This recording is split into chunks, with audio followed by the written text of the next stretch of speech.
Sup, peeps? I'm back again with another book review. Look at John Adams, bro. Look at Ben. Ben just giving you that look like he knows. But anyway, I'm back to review a book I just read. Decent.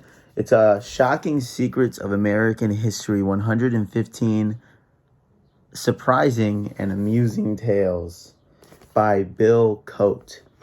I like this book. Another thrift store find, so not bad at all. I think on Amazon you can probably find it for like $10 or $15 like that. So not too expensive, but I came up on it because it was $4 and I think I got it on a Monday, so it was $2 because by my house or all the unique thrift stores are 50% off on Mondays, which is cool. Anyway, I liked the book. It was pretty good. It got a little tedious at points.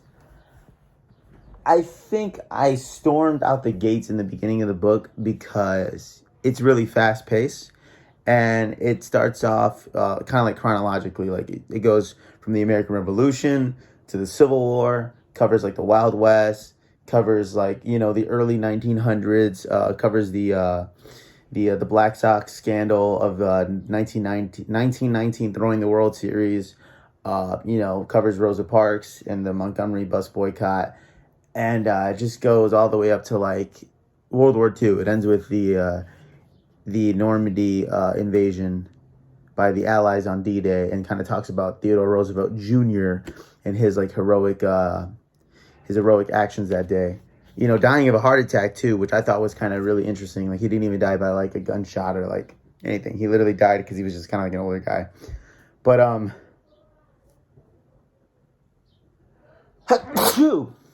excuse me. Anyway, so yeah, I think this book is like perfect if you are a lover of history and you kind of want like a nice easy read. For me personally, almost like 98% of what I read is history or it's like, biographical. So obviously, for me, I was like, you know what? I'll take a nice little easy read. It's only 234 pages and each section is literally like a page and a half of just like, it's like super soundbite, you know what I mean? Which is what I think is its greatest attribute, and then like it's like worst attribute, you know what I mean? Like at first it was awesome. I was like, oh, this is fun. Then after a while, you're reading it and it gets a little like, it's almost too fast paced. And if you are like me and you're like a speed reader and you can go through a book in only a few days, this book gets weird after a while because you almost feel like you're going too fast and you're not intaking anything. And you're probably not. I know definitely didn't intake everything, which is the same with every book. But, you do want to feel like you got a good chunk of what's going on. I'll say this. This book was like a really good review. Or like what's the word for like when you go back? Like a review, right? A re-review, whatever. You know what I'm trying to say. Because a lot of topics I was really familiar with, like Dan Sickles, the Civil War general who shot someone dead in the street for finding out that he was basically banging his wife, and how he later like basically saved his reputation. First of all, he was the first person in, I guess, American law or whatever to plead insanity, which is why he did it. He said he had a moment of temporary insanity, and that's literally what got him off like scot-free. And basically he went into the Civil War as a Union general. His leg fucking blew off. And he preserved the leg, and now he's and literally because people were like, damn, he lost his leg, what a hero.